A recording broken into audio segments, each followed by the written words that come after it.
неколку збора да кажам. Јас од секогаш сум ја замислувал поезијата во автомобили и цивилизација, меѓутоа еве сега го имаме и тоа. Филип добро рече, Клетников, дека добро би било кога оваа улица би била река, но еве не е река и се вклопил убаво во поезијата.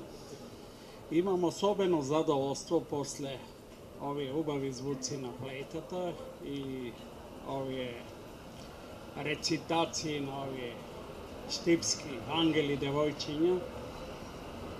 Не ги слушнавме баш најдобро, но ова е провокација плюс за да ја прочитате оваа книга на Ванчо Накев. Денес е и денот на книгата, некако се поклопи убаво оваа промоција, книгата која што во светски рамки во оваа технолошко време паѓа.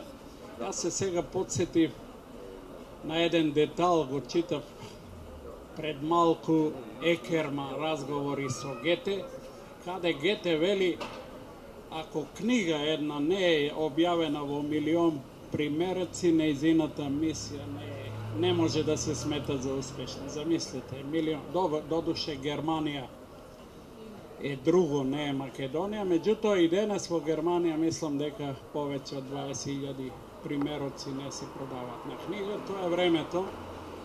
Маларме светот го посматраше како книга, а Борхес како космосот, како библиотека, колку значење дава на книгата. Сега, за жал, и децата заборавија да читаат, сите сме со мобилни телефони и така, дури заборавија и да пишуваат.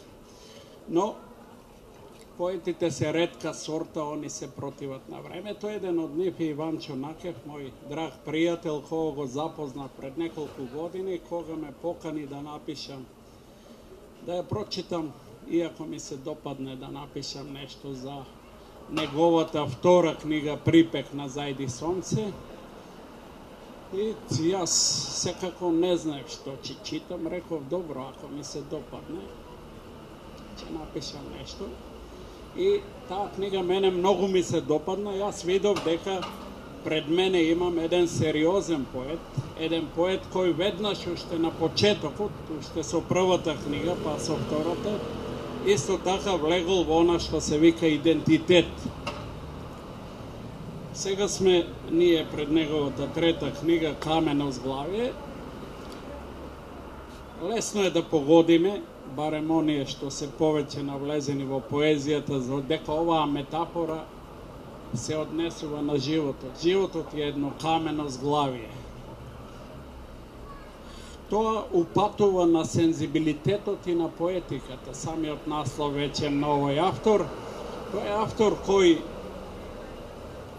припаѓа на така наречениот тип на екзистенцијалистичка поетика, на поетика, на поезија, на животот.